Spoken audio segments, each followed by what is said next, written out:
మేము రీసెంట్‌గా Vizag to Araku trip వెళ్ళాము. అక్కడ మధ్యలో శంబల నగరి అని ఎస్కోట దగ్గర ఒక ప్లేస్ అయితే మాకు కనిపించింది. సో, అక్కడికి వెళ్ళాము.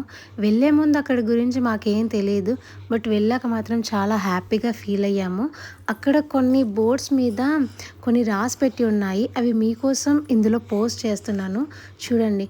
ఆధ్యాత్మికానికి వెళ్ళాలంటే విపరీతమైన భయమైనా కలగాలి, విపరీతమైన భక్తైనా కలగాలి, విపరీతమైన సాధనైనా చేయాలి, లేదా విపరీతమైన విశ్వాసమైనా ఉండాలి.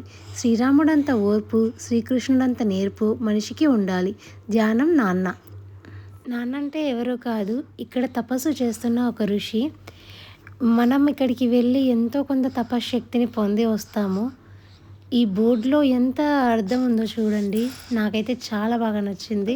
ఇంకా నెక్స్ట్ బోర్డ్ కూడా చదువుదాము. సున్నం వేస్తే దున్న ఎద్దు అగున, వేషం మారిస్తే లోపల గుణం మారున. సమభావం లేని ఆలోచనలు, స్వార్థంతో కూడిన మాటలు, బానిసలుగా మార్చే బోధనలు వృధా. ధ్యానం నాన్న. వృక్షాలు మాట్లాడవు, పక్షులు మాట్లాడవు, జంతువులు మాట్లాడవు, సూర్యుడు మాట్లాడడు. కానీ పరిపూర్ణంగా ప్రకృతి శక్తితో వాటి ధర్మాలు నిర్వర్తిస్తున్నాయి. మనిషి ఎక్కువ మాట్లాడి ఏ ధర్మం నిర్వర్తించడం లేదు. ఏదైనా సాధించడానికి సాధన, వాదన కాదు. నాకైతే ఈ కొటేషన్ చాలా చాలా బాగా నచ్చింది.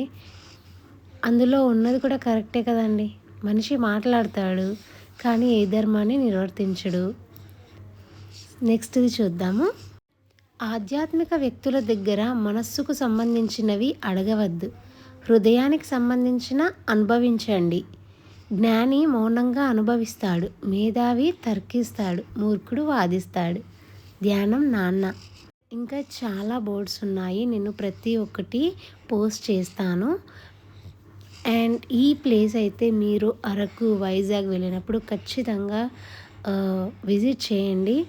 మీరు మంచి ప్లేస్‌కి వచ్చాము అన్న తృప్తి అయితే మీకు ఉంటుంది.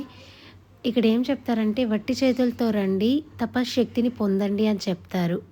ఇది మాత్రం నిజం.